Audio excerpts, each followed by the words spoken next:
Hello everyone, welcome, how are you doing? Today we're gonna continue with our variation pawn 6-6. Last time we considered this variation where the bishop takes the pawn 6-6, which allowed us to quickly develop our attack, ending up with us having very interesting variation. But today we'll be talking about Gote going with the silver instead. Mainly we will be covering this variation where the silver is going to take this pawn and once more activate the bishop. This is gonna lead to a very interesting endgame. So let's see, what are we supposed to do in this position as Ureshino? The main question is, why don't we just ignore that? Like, we may not consider this pawn important, and just go with our rook over there.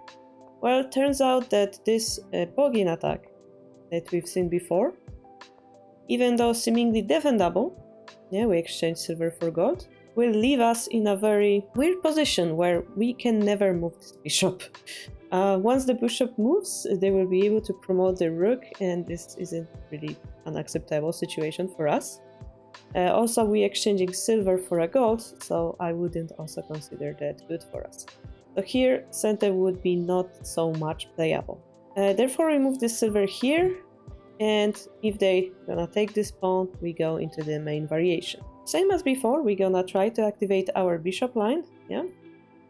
And if they were to defend it, we will be going into a very passive line where both sides would develop, yeah, their pieces, and the game would continue. And this is perhaps not interesting for Gote because they don't have any counterplay, and we can do whatever we want next, but it is a possible variation. So perhaps more interesting variation, the book author wanted to show us a bishop for 4, little bit more aggressive position for the bishop, and you will see that the main idea will be to block this rook. So if we were to go with the original plan, here you can see Gote plays in between move. We have to take it to not allow a token next to our king, and here we're gonna take it with the bishop, making a check. So naturally they will block it, and they're gonna use the knight for this, and they will have to use a knight for that. If they were to use a different piece, they would be able to sacrifice the bishop and promote, yeah. So knight also gives them an idea of, oh, I might be able to use this piece to my advantage, also an aggressive play. But interestingly, this is where Sente has an amazing move waiting ahead, and that is a silver drop for 5. It seems like the knight can take it, but whoops, yeah, we would be in check, so actually the silver is pretty safe. A similar idea might be that you wanna attack this bishop, yeah, now that it's dropped here, it doesn't have the escape square. But actually this loses us the silver.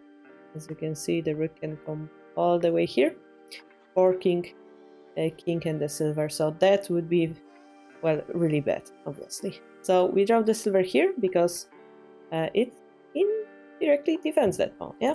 So we talked about bishop escape, yeah, bishop can escape. If we were try to attack it, they can attack it, and this unfortunately would result in an equal game. So in this position, we ignore it. It doesn't have any threat, so we're gonna go with silver here, activating, yes, silver. As a result, attacking the knight, they have to defend it. And a little bit slower play will continue, where we move the bishop back, activating our rook.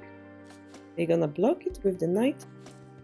And here we're gonna threaten to create a token. And notice they don't really have a good way of defending it. Dropping the pawn is Nifu, of course. They will try to use the rook to pin our silver to the pawn, target the silver, but there is a good defense here. And that is pawn drop 6-4, and therefore token creation is unstoppable. So this would be very good for Sente. So seemingly, even though the bishop has a square to go to, it cannot actually escape, and this is where they will start to counterattack very heavily, and that is using a successive strike pawn drop technique. So there is interesting development over here. The main variation will be to take the bishop, but you could argue that rook can go here, they drop the silver, we can take a silver in our hand, which should be better, right? Well, actually not really, because what happened as a result is they created this token, which gonna benefit them. Let's see. We're gonna take the knight, and a lance. So we took 2 pieces. We may be satisfied, but notice what happens here. Yes, we do have lance and knight advantage, but they have this token existence and our king is clearly quickly in danger. This situation is actually better for Gote, and yeah, what author says is basically those 2 pieces in hand are not as valuable as this token on the board, in his opinion. This is an interesting fact, an interesting position to consider where material advantage isn't directly deciding about the game outcome. Token itself is a huge advantage as well. So we cannot do it this way. What we will do is actually, well, sacrifice the rook by taking the bishop, and notice what happens as a result. We will have another attacking piece together with our bishop. The silver has to promote there. If it promotes here, our bishop will be captured like this, and this will end up our chances for a strong counter attack. So we go here, allowing our bishop to take this knight later on, and let's see what Gote does to counter us. They will try to activate their other rook and bring it here to attack our bishop. We will take the knight, of course, with a check, and this is where the endgame begins. If they were to move the silver, we have this interesting endgame of some tactic called hanging knight, actually, which would end the game. And this is a shape that every beginner has to remember in their life through the painful experience of being checkmated in this way, including myself. So yeah, this may happen. Funnily enough, according to the computer, what would be better is just exchanging everything and dropping a bishop here, attacking this rook. And that's gonna lead to a faster win. Similarly, any defense would continue being pushed back. A quite interesting way. We can win in both ways, more aggressive and more passive. What is important is that enemy has no counter attack on our king, so basically we can choose the way we want to finish this game, yeah? So they have to drop a pawn instead of moving the silver, and this is where we go with our original 5-3 promoted silver plan. They're gonna try to defend, and this is perhaps the most important point of this variation, and the main question being, how do you want to finish this game? So maybe if you want, you can try to guess the next move. I'm gonna show you the variations after that. So the first variation you might have thought about is silver takes gold, and we just continue attacking the king like this. But this is something we call a risky way of attacking. In fact, if Gote were to start attacking our king, notice that we don't have a good threat on this king yet. So yes, it's still winning for Sente, but because now both kings are in danger, it is more likely we're gonna make a mistake, and it is more likely that Gote might suddenly checkmate our king, right? So it is better to go for slower and more reliable way of winning, and that will be to bring more pressure rather than exchange pieces. So if we drop the bishop here, that was your answer, this is the correct move. We bring more pressure, and notice we didn't give them more pieces in hand. In this position, Sente is winning already. Generally speaking, we'll have like 2 main variations, but yeah, they have no way of defending the rook, so this variation will start, and here we have to consider what if they attack us. A mutual attack. This position actually will lead to a checkmate. You may wanna try to find it yourself, but basically if we take the gold, no matter what they do, they will be checkmated. So gold takes, gold drop. There are many ways to do it actually, but it leads to a mate. King takes is something like this. This check is possible because this bishop is blocking this rook's path, and this will lead to a beautiful checkmate using all the pieces in hand. Therefore, this position is checkmate threat. They have to defend, and painfully enough, they have to use a piece on a weird square. This piece is not really helping them to attack our king, not really helping them to defend the king directly. So there is small chance it's gonna end up sitting here doing nothing, yeah? This is why we don't like those piece drops, but in this case, it's unavoidable. We have to do it. And the follow-up is we're gonna attack the king and try to surround it. Yes, surrounding is a very important concept in endgame. And here, once more, we add more pieces to put more pressure.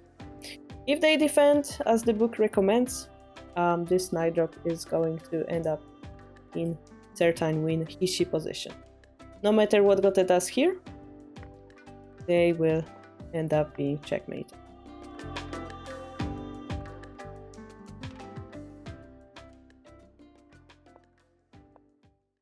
Here we are threatening a checkmate as well, yeah, but actually the best defensive line, according to the computer, would be to take the gold, take it, they're gonna drop it here. By the way, gold drop here actually leads to a checkmate, you can check it yourself. Gold drop here, and notice that we force them to drop all of their pieces in hand, and as I said before, the silver might end up doing nothing, and it will. So in this way, we can use the fact that we have those big piece number advantage. We can ensure that there will be more and more pressure going for that slow way of winning without taking too much risk. Yeah, so this is a very important concept in endgame that you should remember. Beginning with silver drop for 5, I think we've seen a very cool variation here for Ureshino, leading to a very cool endgame sequences, teaching us about the safety of taking no risk in endgame principle. Back to the beginning. Next, we're gonna talk about previously mentioned, got the attack over here. I'm gonna show you one variation today. There will be 2 deep variations following later, so we're gonna do it in the next video.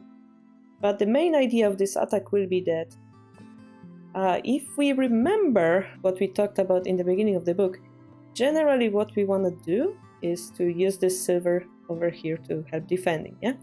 But if we do it in the wrong order, over here, there is a tesuji like this, which is gonna allow this amazing move over here. And this will allow them to make a dragon. Here we try to protect both pieces by escaping with the knight, yeah, there was the fork. Now we're trying to protect the bishop. They unfortunately gonna eat the lance. Now we try to block the dragon. Next silver drop would, attack the dragon. But as you can see, in this example, Gote ends up having a dragon, lance for silver exchange, but on top of that, again, this amazing token, which puts Sente in big disadvantage. So, what we're gonna talk about in the next video is that in this position you have to drop the pawn first, and then move the silver, and that's gonna be topic for the next week. Well, thank you for watching. I will see you in the next video. Bye bye.